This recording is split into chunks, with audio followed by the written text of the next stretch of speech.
Everything coming out of a human body stinks, be it our saliva or even body wastage, and we have no control over the same.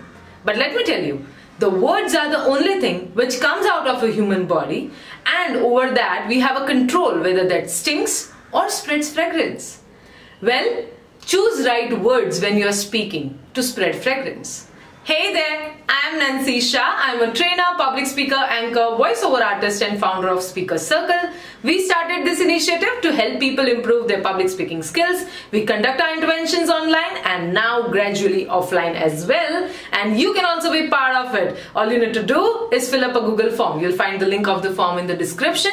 Through that, we will add you into our visitors WhatsApp group and you will get regular updates. Well, in today's video, we are going to give you different tips to choose right words in your speeches. This video is divided into two parts. This is part number 1 and let's get started.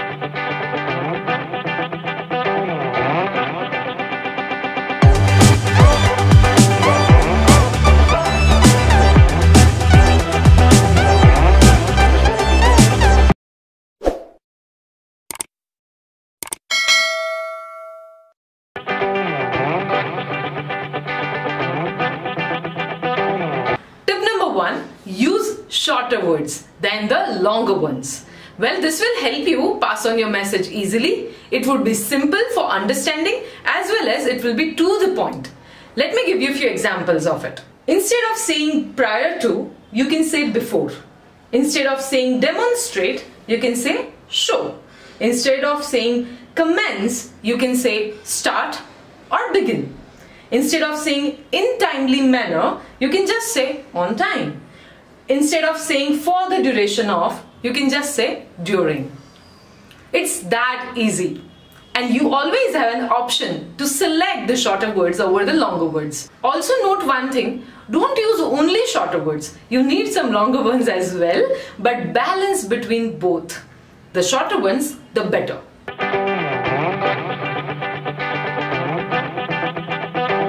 Tip number 2, be precise and not vague. Select the words that are specific without any dual meanings. आपने बोला कुछ, किसी ने समझा कुछ और उसका interpretation कुछ और ही हुआ, that is miscommunication and we don't want that to happen. So your words have to be specific without any dual meanings. For example, if I say there were many people, now many can be 10 or even 100. That is not specific. So be specific with names, dates, facts, figures, numbers and also time. One more thing, words communicate more than just its dictionary meaning. So if you search a meaning of dog in a dictionary, it would be totally different than what you perceive. At the same time, somebody who has a pet at home, the meaning of dog for him or her would be totally different. And somebody who has got a dog bite, for him or her, the meaning of dog would be totally different.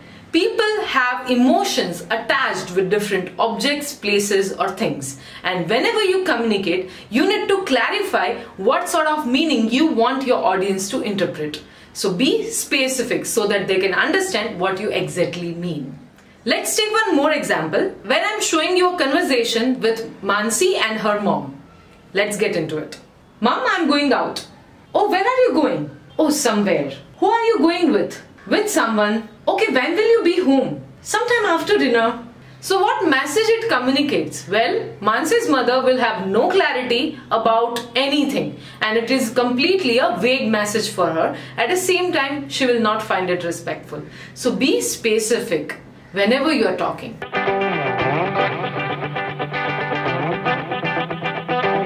Tip number 3. Use popular words and not the strange ones. You might have so many words in your dictionary and you might know so many words which are not commonly used by people. Of course, you can use and apply it where you are in front of audience who can understand. But then, if you are talking in front of a normal, usual people, do not use those extraordinary words there. Nobody likes a speaker whom they cannot understand. So you have to be simple and understandable.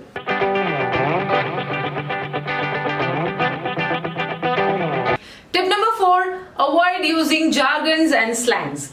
Now first let's understand what is the difference between both. So jargon is something which is used by a particular group of people formally and it is well accepted in that particular group. And slangs are the commonly used informal words and of course not that acceptable in a formal environment.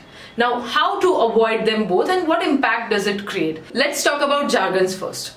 Now let's say for example you are from particular industry and you know the jargons of that particular industry. Now when you are speaking in those group only, that is completely fine. But then when you talk in front of a common audience, you need to avoid using those jargons because it would be totally new for them. So for example, let's say you are coming from a business background and you know the terminology there, but right now you are talking about art and theatre. Don't use your business jargons here.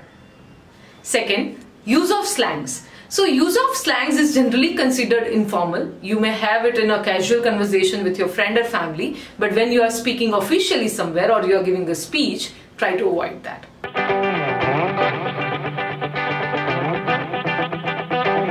Tip number 5, use positive words rather than using negative words.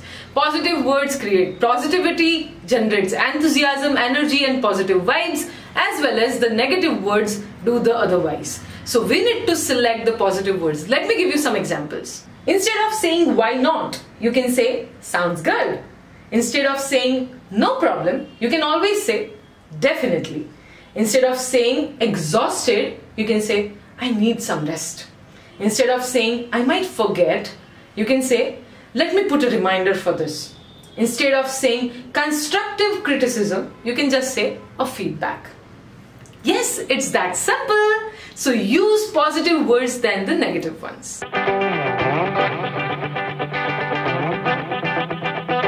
Tip number 6, choose the words that increase your credibility as a speaker. You need to use the dignified words and not the vulgar ones. I hope you understand there is a thin line between these two and we have to ensure that we present ourselves formally and professionally.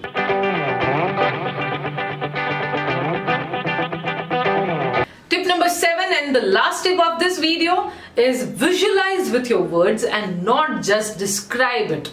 For example, I can make you imagine what I'm saying through the words that I choose. So let's say for example, I'm talking about the first experience when I went on the stage for the first time and my most memorable trip. Now when I'm explaining that experience or a story or an example or whatever it is, I need to describe it in a manner so that you can create a picture out of it.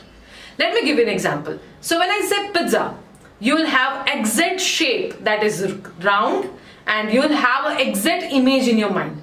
But when I say integrity, can you form any picture of that? It's difficult. Of course, you might have one, but then it is difficult. So be very specific and describe things in a manner through which people can frame a picture in their mind. Through that, you'll be able to take them along with you on a journey and they'll not be able to identify that they're just listening to a speech. Rather, they'll be able to be there with you in that particular imagination. So when it comes to building vocab or improving words or using variety of words, I think I also have a scope of improvement. So I'm not here to preach you, but just want to suggest you a few things. We are going to create another video with few other tips regarding choosing words. We'll be releasing it in next week. So check it out there. At the same time, at Speaker Circle, we conduct an activity on every Wednesday, which is Wednesday Word. Through that, we all learn one new word a week and improve our vocab. So that's all for this video. I hope you enjoyed. If you find it suitable, you can consider subscribing this YouTube channel where you will find tips regarding public speaking and much more. See you in the next video. Bye-bye.